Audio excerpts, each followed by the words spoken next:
Afternoon. You've been here all day. Perhaps it doesn't feel that way. Perhaps it does. I want to acknowledge that you have been here all day, and I hope that this program has met your educational needs and allowed for renewing friendships and making new ones and welcoming people into this crazy club we have. My name is Ann Reiner. I'm part of the planning committee for this conference for the last, actually all but one ever. So I'm a veteran of that club as well. My day job is, I'm part of the School of Nursing faculty at OHSU.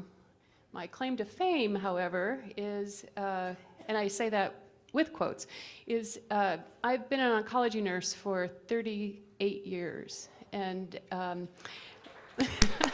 that's for my sisters, yes. It is such a fulfilling, if done right, and we can talk another time about what right means, it's one of the most fulfilling arenas I can work in. It has just taught me so much about resilience. It's taught me about self-care. It's taught me about how we human beings are really quite amazing. And along that same line, that grief is part of life. Happiness is part of life.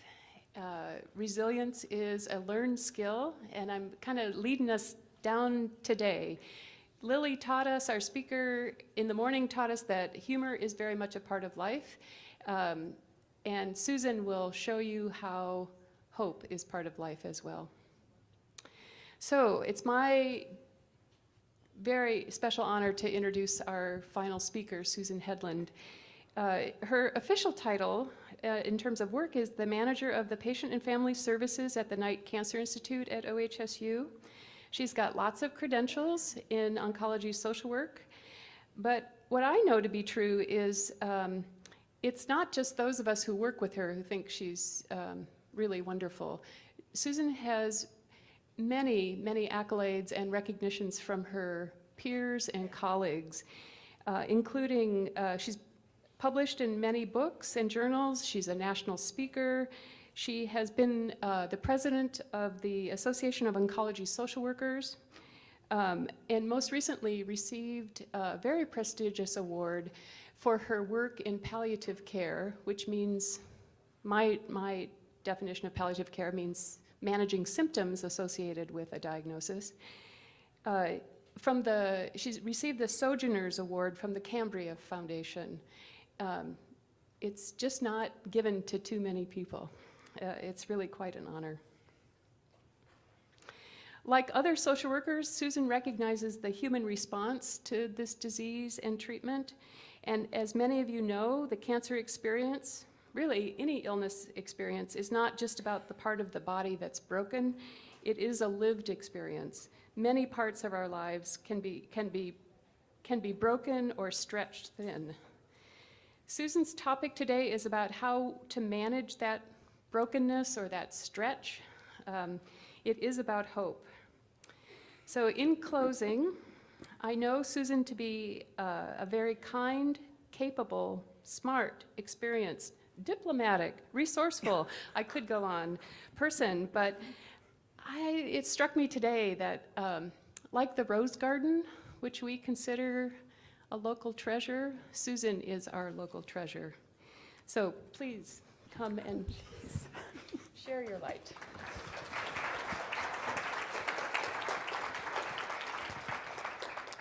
Wow, thank you, Ann. Wow. The best part of the award that Ann just mentioned was that I was nominated by a patient, and that meant everything to me. And all of you mean everything to me. And the reason that I have been able to be a social worker for all these many, many years is because of all of you and the difference that I have learned by being able to work aside people like yourselves who haven't asked to get cancer. No one asks to get cancer. And yet what inspires me every single day is the hope and the resilience and the meaning that I have watched many of the people that I've worked with discover in themselves. And so to kind of wrap up your very full day, you know, I was looking again at all the presentations you had from our wonderful group of colleagues and friends, you know, everything from palliative care to genetics to menopause to complementary medicine and everything in between. And so what I'd like to do is try to pull all of that together in the time that we have left and really honor each of you. This is a quote that I think describes what many women say as they find that they've been diagnosed with cancer. The internist was poker-faced. You know about this lump, of course, and I returned his steady gaze. What lump? The kaleidoscope of my life twisted into a pattern of terrifying color and jagged edges. Most women I know who have been diagnosed with cancer know precisely the day and the time, the moment. Some of them remember what they were wearing. All of them talk about life before cancer and then life after cancer. Okay? And so I think that one of the things that you know even far better than I do is that life changes, and it changes for good after a cancer diagnosis. Of course, for those of you who are newly diagnosed or those of you who are further down the road, you may remember during diagnosis there's so many challenges, such as that whole confrontation with mortality. We all know that someday we will die, but most of us don't like to think about it. And when I worked with Angela Kalishak, one of your speakers earlier today at Compass Oncology, we did a fantasy death exercise with all the providers just to try to get people thinking about what's important to me, how would I like the end of my life to look. And most of us had a fantasy of dying at a very, very old age with absolutely no physical or psychological impairments, and preferably in our sleep. Right? And so, but when one is diagnosed with cancer, one is forced to face one's mortality, even if the prognosis is good. And that's something that especially we Americans have a hard time really thinking about. We are one of the few cultures in the world that prefer to think about death as optional. So, of course, when one is diagnosed, there's so many overwhelming emotional reactions. And in the beginning, it may be a sense of maybe the biopsy was wrong. Maybe they read the wrong report. Maybe I'm going to wake up tomorrow and this will all have been a bad dream. And when that doesn't happen, then one is challenged to move from denying that it's happening to really processing all that overwhelming information and making very important treatment decisions, often without a clear sense of what the perfect path is. And breast cancer, I think, is one of those diseases where there is no one particular path that fits for every woman. And so that can be really overwhelming as well. And then during treatment, of course, understanding the treatment plan, managing one's distress, trying to figure out how do I do this and continue to work or take care of my kids or continue to have a family life. How do I manage the physical demands of treatment? I'm looking at a close friend of mine who was treated for breast cancer a number of years ago, and I remember that we went to Nordstrom's to try to get an eyeliner pencil since she didn't have any eyelashes left, but she also had just come from chemotherapy, and I was given strict instructions to pop some nausea medicines in her mouth at the Nordstrom's cosmetic counter, which we did. And yet it was very confusing, as we were looking at all of that. And I think that, as one goes through treatment, some people do very well, some people have a lot of side effects from treatment, and of course the question is, will I be able to tolerate this, and will my treatment work? And so all through this, of course, I'm singing to the choir here. It's part of it is trying to attain some degree of control. And I remember a gentleman in one of my cancer support groups saying to me one time, it's not so much that cancer took away control, it took away the illusion that I had it. So then, of course, I think after treatment, this crazy, crazy medical world that nobody wanted to enter has suddenly become comforting because it's the people who know us. It's what's keeping us safe. And we used to throw these little parties for patients at the end of treatment, the last day of infusion or radiation. But then as we got smarter about it, we started to learn that people didn't always feel like celebrating. On the one hand, yes, thank goodness treatment was over, but what we started to learn was that people were really afraid. How am I going to stay safe? What happens if I'm not going to the doctor as often as I did before? How do I deal with some of the reentry issues that are challenging? And also, how do I reconcile what I've been through? I remember a wonderful woman I worked with some years ago had been told, I came into my office after seeing her oncologist, and she was crying, and I said, what happened? What's the matter? And she said, my doctor told me I don't have to come back for 6 months. And I said, that's good, isn't it? And she said, no, I'm too afraid. I want to come back sooner. And I think many people really relate to that sense of, I need to make sure someone is keeping a careful watch. I need to make sure that if anything is going wrong, we know about it quickly. And so then that whole uncertainty, some people say that their life has changed so entirely as a result of going through cancer treatment that they have to go back to things that maybe weren't perfect before. Maybe it's going back to a job that was less than satisfying, or a relationship that was struggling.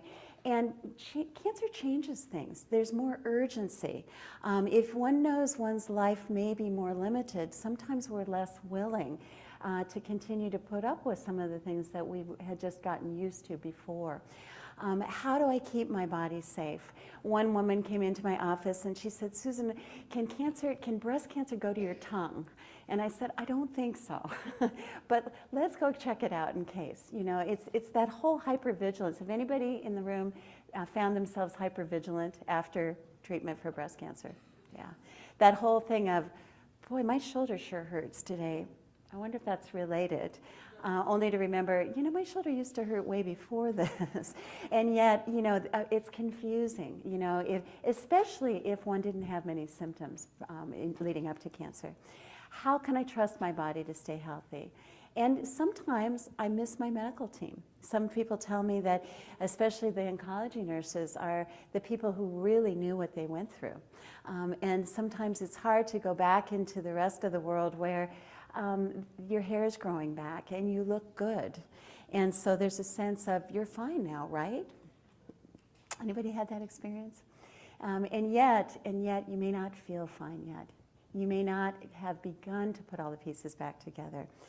So other things that I think can happen is, again, that physical hypervigilance that I was mentioning.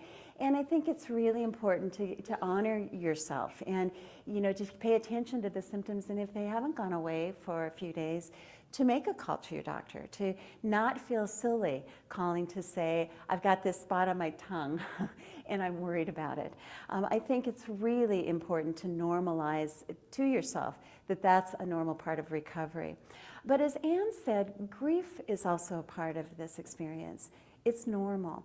And as a counselor who has worked with cancer patients my whole career, what I have found is that after treatment is when counselors get especially busy. And I think that's because usually at diagnosis and during treatment, people are steeling themselves to just get through it, to quickly learn as much information as they can, to adapt to it as quickly as they can, to get through treatment. And then as the treatment ends and you start to let down, there may be a little bit more emotional energy. And that's often when I hear people say, I'm so sad about what's happened. I'm so sad about the losses and the shock and the disbelief and the fear and the loneliness. And that's sadness that your loved ones may be struggling with also. And yet it's not something that we always know how to talk about with one another. I'm going to show you some pictures from a woman that I worked with for a long time who had breast cancer. And she a brilliant woman, microbiologist for the state of Oregon, and she found that she also had a lot of pre-existing heart failure. And so obviously getting chemotherapy didn't help that, and she was really exhausted. She found that she couldn't talk all the time, but she could sure draw. And so that's what she did. She drew a lot. And here she reflects some of the words that came up for her around breast cancer, love, anger, fear, family, hope, friends, and all the different things that go along with that. So one has to really adjust to a changed self. You know, I learned long ago that it doesn't take very many hours into either a retreat or a breast cancer support group when people are suddenly, women are pulling off their shirts and comparing their scars and touching each other's reconstruction. And I remember one time diving for the shade in my office, and all the women said, "Oh, Susan, everybody's seen these breasts. Don't worry about it," you know. And I think one starts to feel that way after so much treatment. But our bodies are different after treatment, whether it's as a result of surgery or chemotherapy, mastectomy, radiation. The body is different. This is an artist rendering the Tram Flap procedure of what it would be like to actually have reconstruction from where we actually burrow the fat tissue up from one's belly. So the other things that people talk about is, of course, how many of you have had fatigue post-treatment? Anybody? Everybody? I remember the days back in long time ago when doctors used to say, "Well, I don't know why you're so tired, but it can't be related to anything I've done." Now we know quite the opposite, that fatigue is real, and we also know that very counterintuitively that exercise helps with that. Which is like the last thing most people feel like doing when one is fatigued, and yet we now have enough information to know that that can be really helpful. But many people still have lingering side effects, may or may not be able to work or have to work in a more limited way, adjusting again to a different body, and then dealing with uncertainty. Some women, of course, still experience the fatigue or lymphedema. Intimacy and sexuality issues are a huge concern for most women who have been through breast cancer. And then there's that menopause without hormones. That's fun. And I know when we have our breast cancer retreats that we spend a lot of time talking about intimacy issues and how do we make this, what used to be fun, more fun again after going through menopause, after having so many changes in how our bodies work. The other thing that I think is really tough is really helping other people understand. It's really difficult sometimes when, you know, our loved ones really want us to be better. They really want you to be back to normal, really want things to be back the way it used to be. And yet so many of the women that I work with say, it's never going to be the way it used to be. I'm different now. I feel different, I am different, but figuring out who that person is takes time. And sometimes we don't talk to each other either because we're afraid to say the wrong thing, we're afraid of some of the feelings we might be experiencing, and sometimes we're given a lot of a strong message to continue to move on and keep thinking positively. And sometimes we don't talk about it because many of my patients say, you know, I've already put them through so much with my disease and treatment. I guess I should just try to put this behind me. And yet that takes time. We know that some of the most important things we can do to get through this are to talk openly with our loved ones. And it's pretty crucial to find ways to do that. One of the reasons I think that social workers and counselors are so busy after cancer treatment is because it requires new language. You know, it requires different ways of communicating, and often couples get very isolated from one another because they don't know how to talk about it. And the good thing is, just like resilience, communication skills can be learned and improved upon, but sometimes it takes some extra help to do that. This was from a book from the retreat center Komen in California, and I love this poem written by a patient. In the east, a railroad track running from the valley of my arm to the hilltop of my breast. In the west, a creek bed curving along the ridge of a rib. It's not a perfect landscape. It's unfit for postcards or calendars or brochures. But my husband is blind to the surface flaws, and I see myself through his eyes. the eyes of a native who overlooks things that only a tourist would notice. Isn't that lovely? So obviously, it doesn't stop when treatment stops. Obviously, there is follow-up care. It's normal to feel some anxiety around follow-up mammograms or PET scans or bone scans. But also, cancer is expensive. Cancer is really expensive. And many people find, even with good insurance, that the out-of-pocket costs are high, and some of the financial insurance issues may linger long after treatment has finished. And then there's the whole issue of social changes. I hear often that friendships change as a result of cancer. And so that's another issue that one has to navigate, and then reentry again. I have mentioned that I facilitate retreats for the Pink Lemonade Project, who has a booth here. And one of the things that I love about doing those retreats is that women often come after treatment has finished, and they really are sitting with this question: who am I now? How has cancer changed me? How has it not changed me?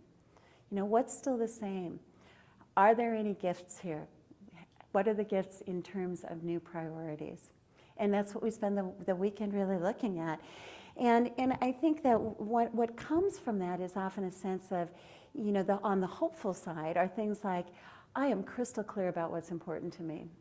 And I am not going to sweat the small stuff as much anymore. But your family may not be on the same page with you. If you're tired of cleaning the house or doing the dishes or cooking dinner every single night, it may take some adjustment on the home front for that to happen. But I think making sure that you pay attention to those new priorities or renewed priorities can be really important. Certainly managing anxiety or fear of recurrence is a huge issue for most women who have been through breast cancer. And it can be really helpful to anticipate situations that may trigger anxiety, such as follow-up visits or tests. But I also think there's nothing more valuable than talking with each other. This full room is evidence of that. Talking with other survivors, going to support groups, retreats, sometimes talking to counselors can be really helpful in helping to navigate this uncertain terrain on the other side of breast cancer. And I do think it's important to remember what you do have control over. It may not be everything, and you may not have ultimate control over whether the cancer comes back or stays away, but there are plenty of things that you can control. And I think it's important to recognize the things that we can't and to try to let go of those issues as much as we can. But as is said by the St. Francis prayer, the Serenity Prayer, the wisdom to know the difference of what we can and can't control is often the biggest challenge. Some of the things that we use in support groups and in counseling offices are to really utilize visualization and guided imagery. That actually started way back when I was a brand new baby social worker. We started using guided imagery because we didn't have Zofran. The bottom line is we didn't have good anti-nausea drugs, and so what we were trying to teach people was how to use relaxation techniques and deep breathing as a way of ratcheting down the anxiety that came.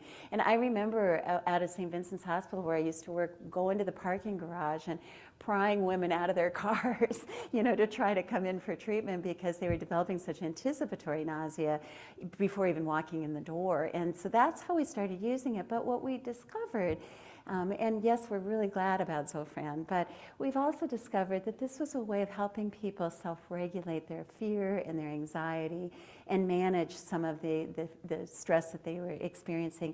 And they really work. They really work. It's really about mindfulness.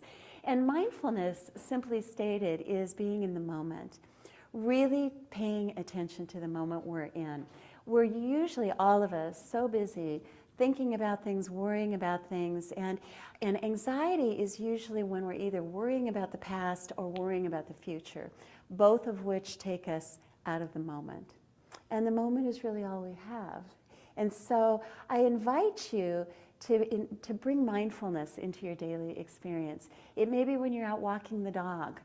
Take a look at what's in bloom. It may be just taking a moment to really deeply breathe. In fact, let's do that, okay?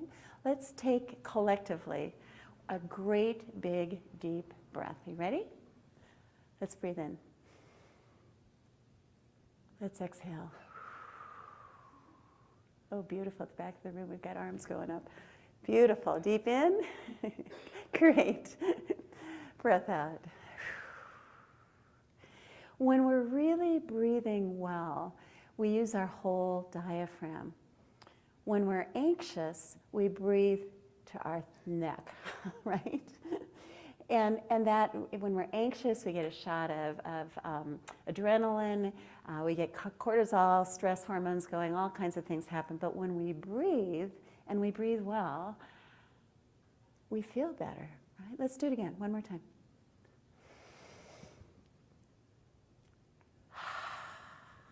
Okay.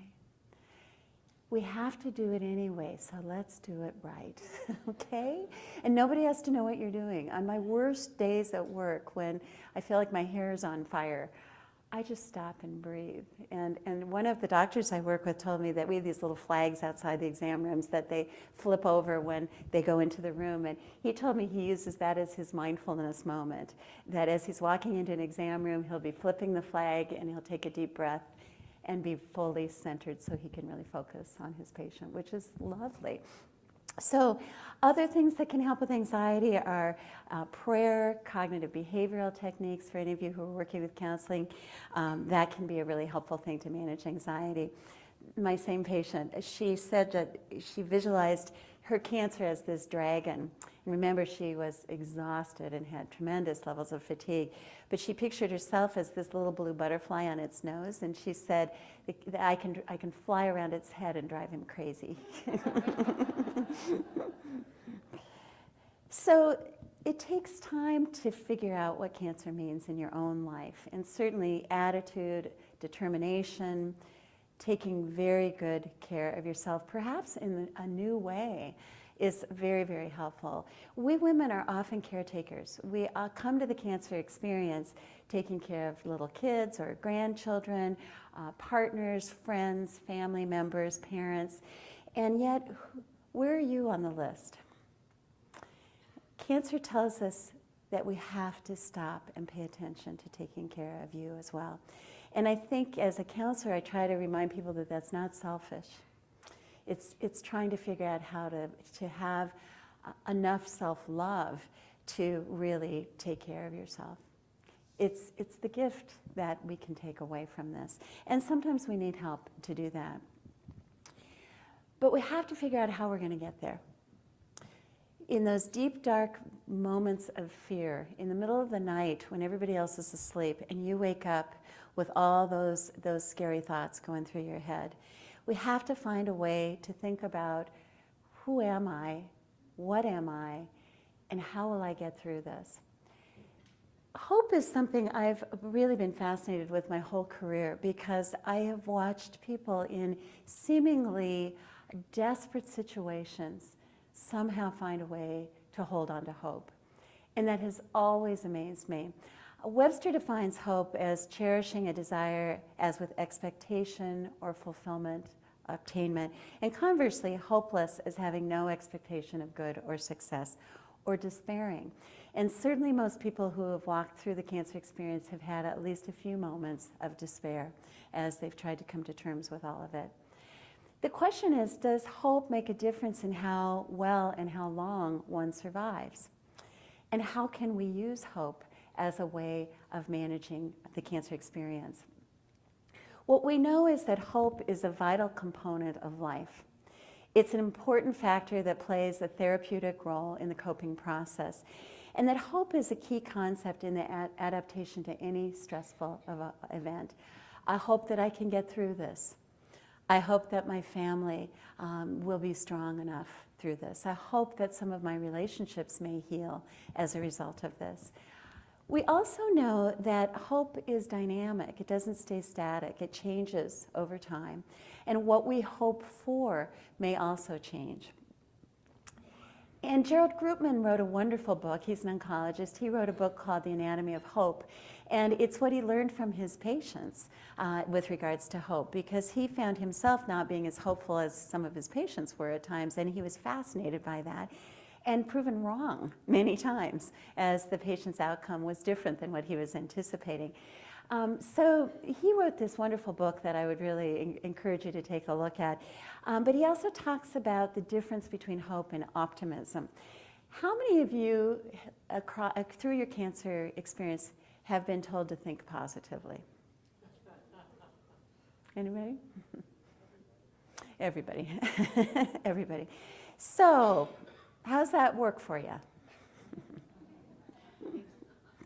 Makes you mad. Catherine up here says it makes her mad. So I think part of the problem is, of course we want to think positively, of course we do.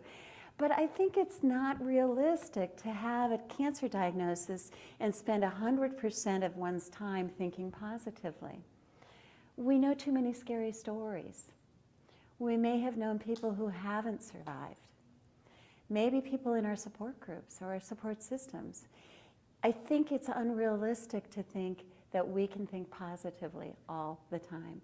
It's not realistic for normal life either. So how could it be possible while also dealing with cancer? So what I think is important to recognize is that optimism primarily emphasizes positive aspects of a situation, but it may tend to minimize painful feelings. Grubman talks about hope being rooted in what he calls unalloyed reality. And one of the things that I think is also important to remember is that hope isn't the same as denial. Hope is always based in what's possible. It's possible to be cured of this disease. Or if that hope is no longer possible, maybe I can stay alive long enough to really live a good quality of life, to finish some really important things, or, God willing, the next drug may come along that changes things.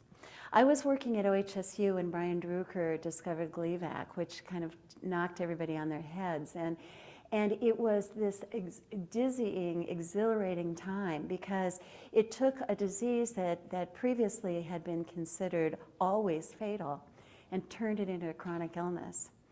And it was an amazing time up there. And it also helped open the window of understanding to other diseases. And so many things are happening very quickly. I have a colleague who said it's a very exciting time to be an oncologist because so much is changing. Still, there's a lot that we need to do. But the main difference between hope and denial is that hope transcends reality while denial avoids it. And I like the idea of hope transcending it. So one of my patients said to me, you know, my doctor told me it's likely that I'll eventually die of this disease. I heard him. I understand that. And in the meantime, I am very busy living my life. Okay? You know, that's that sort of transcendent view that hope is there. So one of the other things that we've come across as people have been researching the role of hope in cancer patients is that this one author from Rush University really made note that hopeful cancer patients celebrated their lives, found ways to be flexible. Their hope was really realistic but strategic. They envisioned possibilities and they expressed emotions. So that whole think positively thing may work against expressing emotions. And what we now understand is it's not negative emotion that compromises our immune system, it's suppressing it. So whatever the emotion is, whether it's joy, sadness, fear, anger, if we express it, our immune system is less compromised as a result of that. And so that's an important thing to be aware of. Back in the 80s, David Siegel from Stanford University published this study that showed he had matched demographically women with metastatic breast cancer, half into a support group and half not in a support group.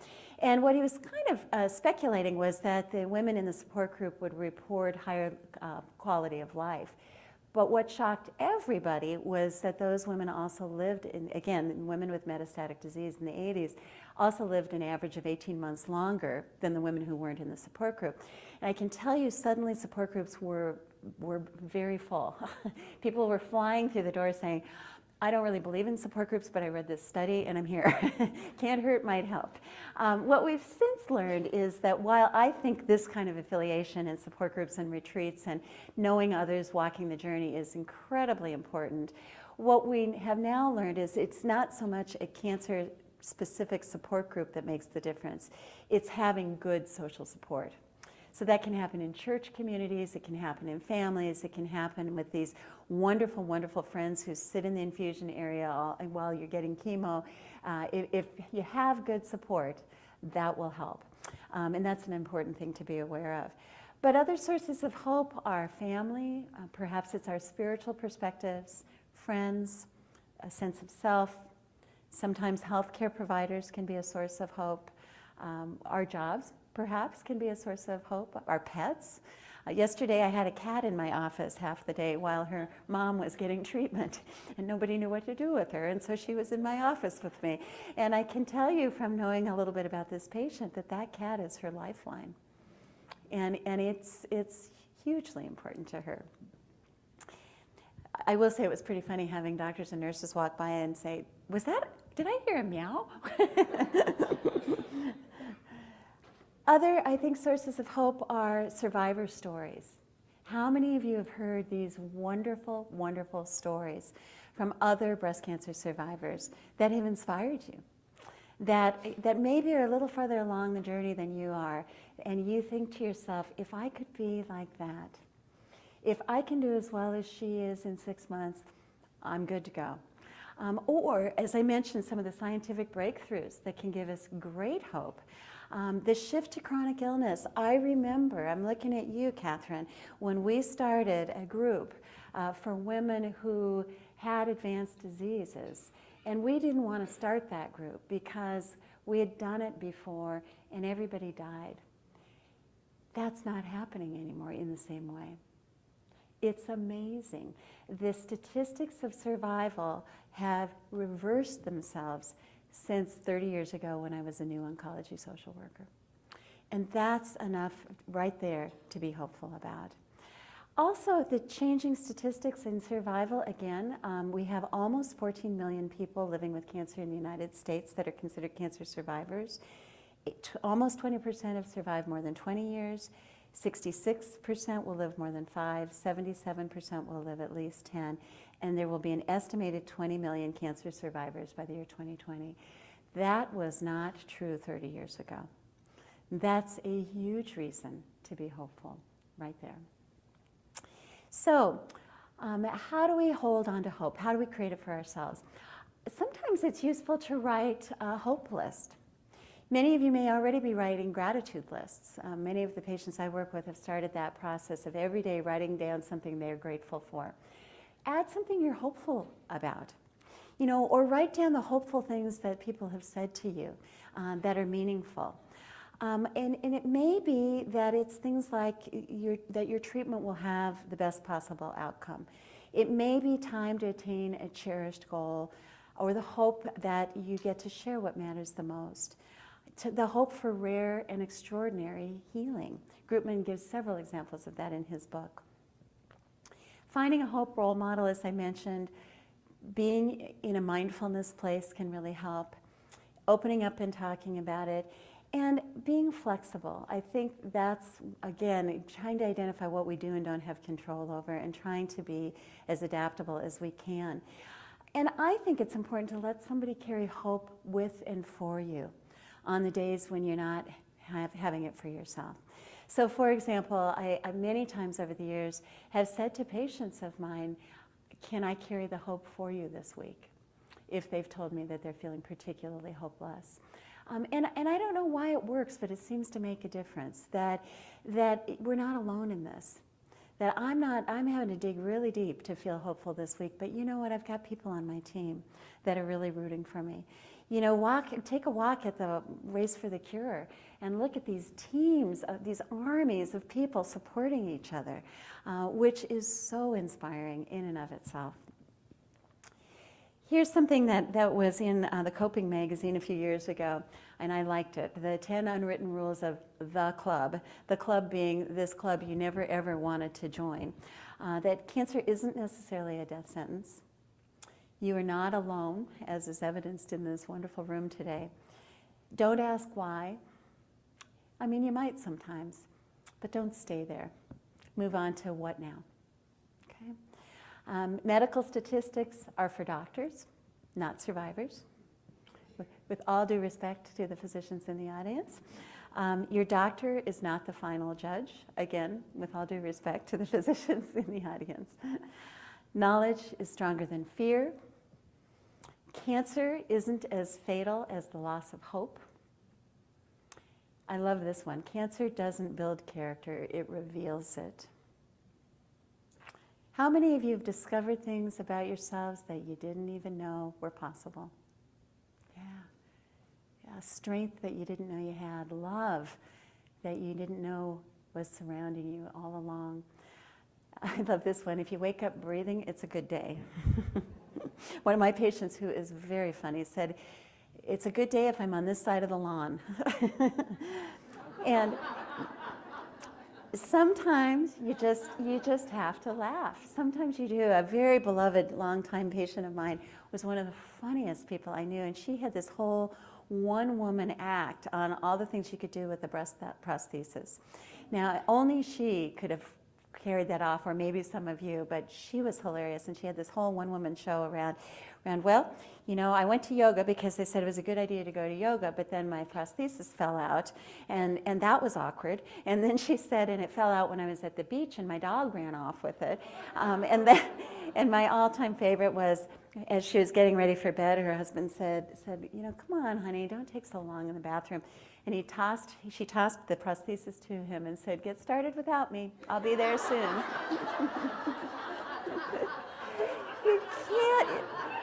You can't make that stuff up, you know.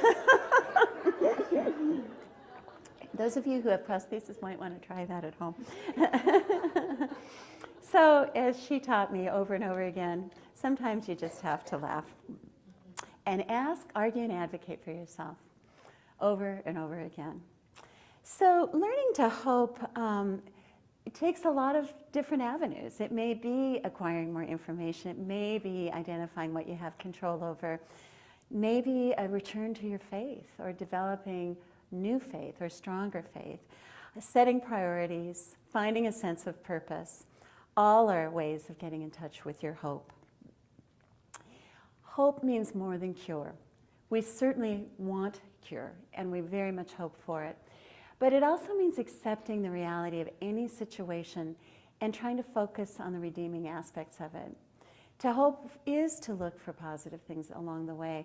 At retreats, we do a whole list of all the things that one has lost as a result of cancer. We generate that list together, and it's everything from body parts to finances to friends to a sense of safety in the world, all kinds of losses.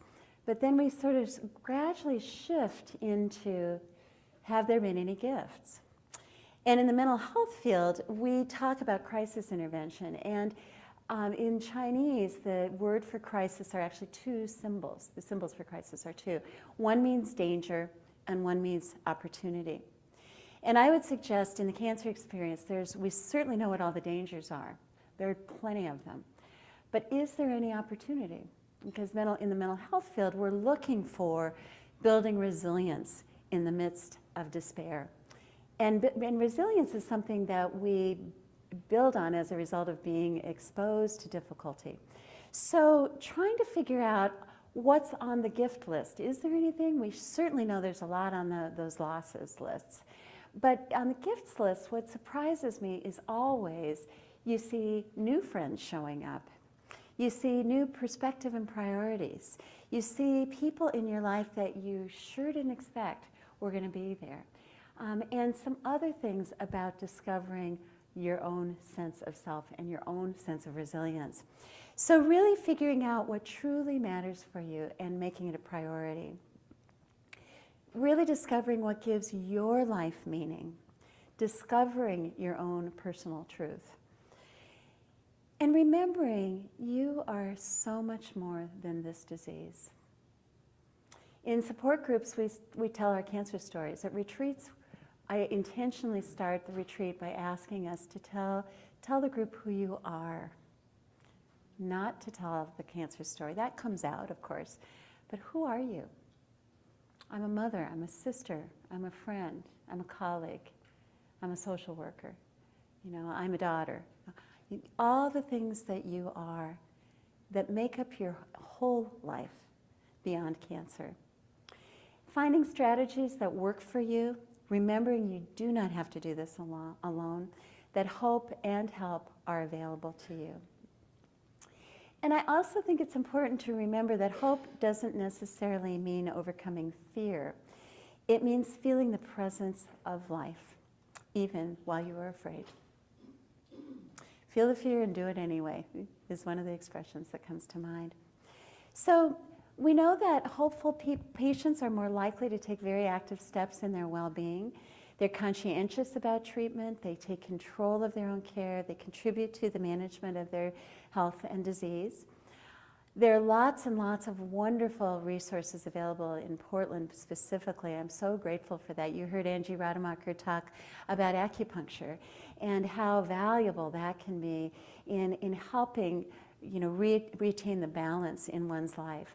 Massage, yoga, Nia, Tai Chi, writing, exercise, all of these are things that can contribute to your wellness. And again, we are so blessed to have so many more resources available than we used to.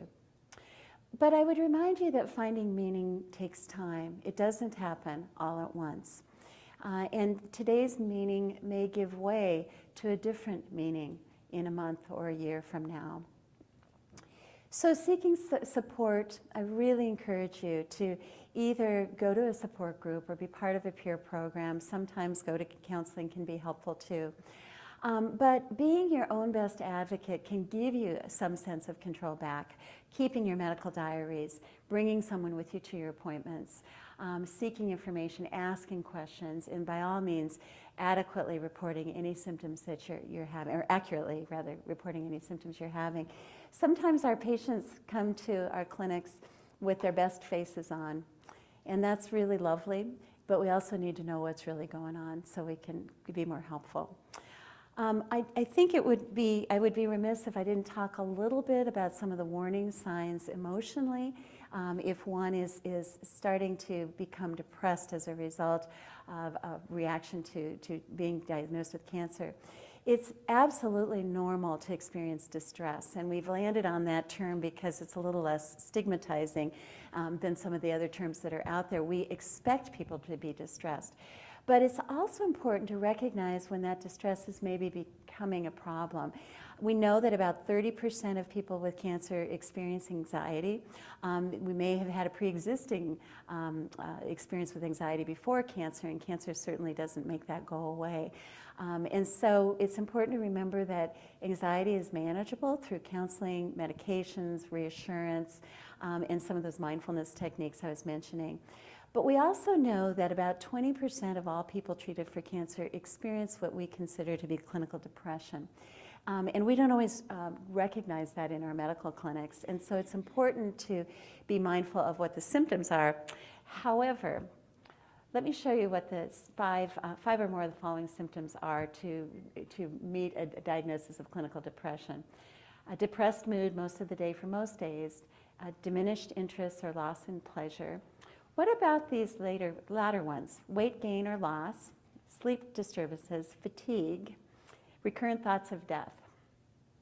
What do you think about using those as a diagnostic indicator for depression and cancer? I'm sorry? They're unreliable because guess what? Cancer or its treatment may cause you to have weight changes, sleep disturbances. I don't know very many cancer patients who sleep very well. Fatigue, sense of worry about death. So they aren't very reliable.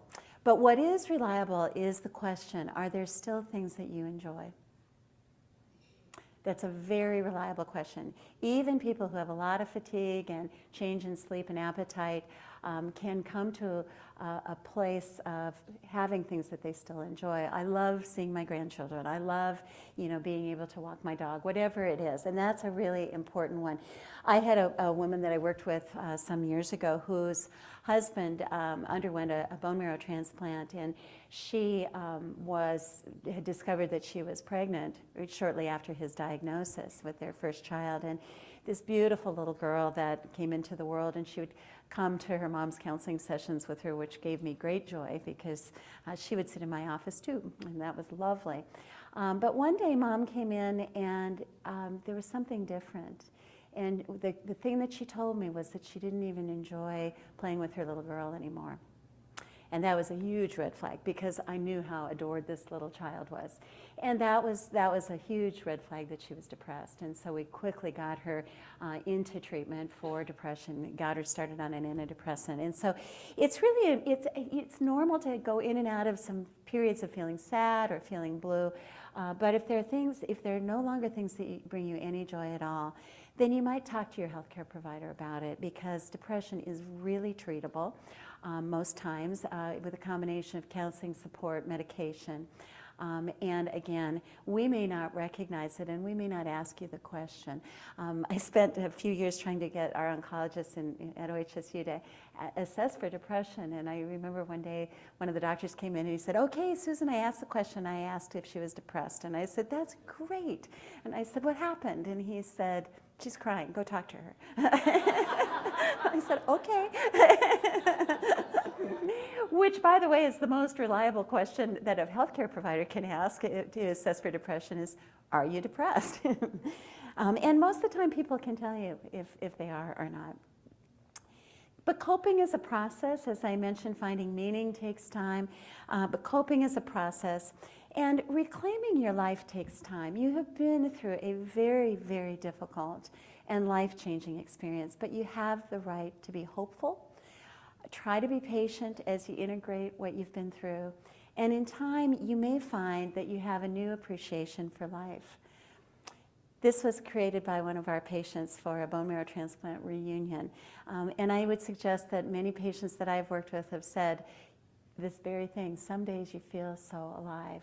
You know, the spring seems more beautiful this year. The sky seems bluer after you've been through a scary experience that gives you a whole new appreciation for the preciousness of life, which sometimes we take for granted. So finding meaning and living your life requires hard work and persistence. But I also really, really love this quote. I have it in my office. I have it in my wallet. I have it kind of everywhere. Live with intention, walk to the edge, listen hard, practice wellness, play with abandon, laugh, choose with no regret, continue to learn, appreciate your friends, do what you love, and live as if this is all there is.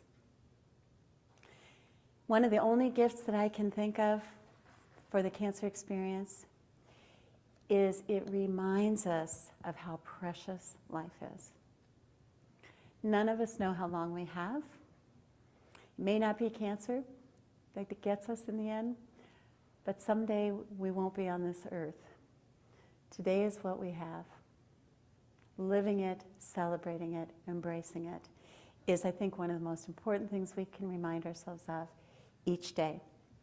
And in the words of Mary Oliver, what are you going to do with your one wild and precious life? Thank you.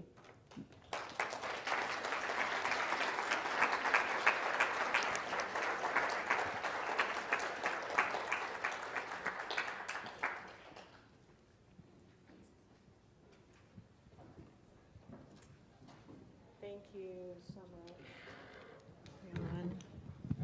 Thank you so much, Susan. What an inspiring and thought-provoking conversation with us. We have a little time for questions. Any questions from the audience or from remote? I see one coming up. Yes.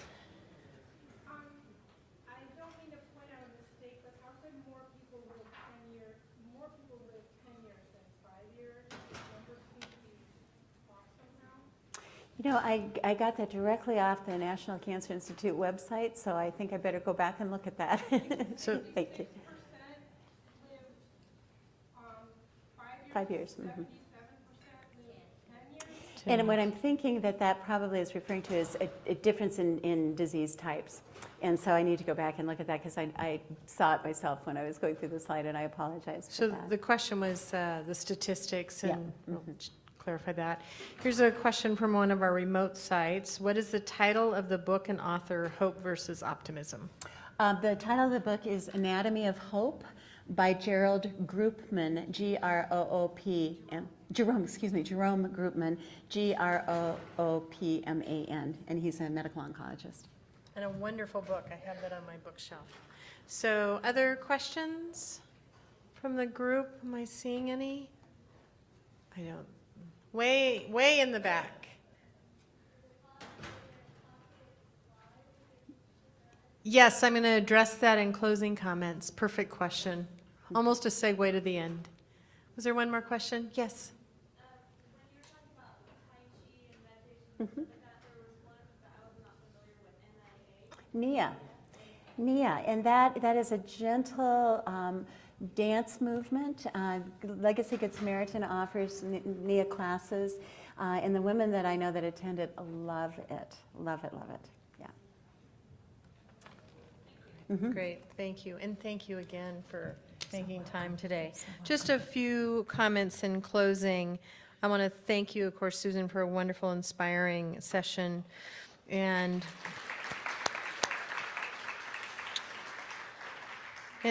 on behalf of Susan G. Komen, we want to thank each and every one of you for attending today's conference.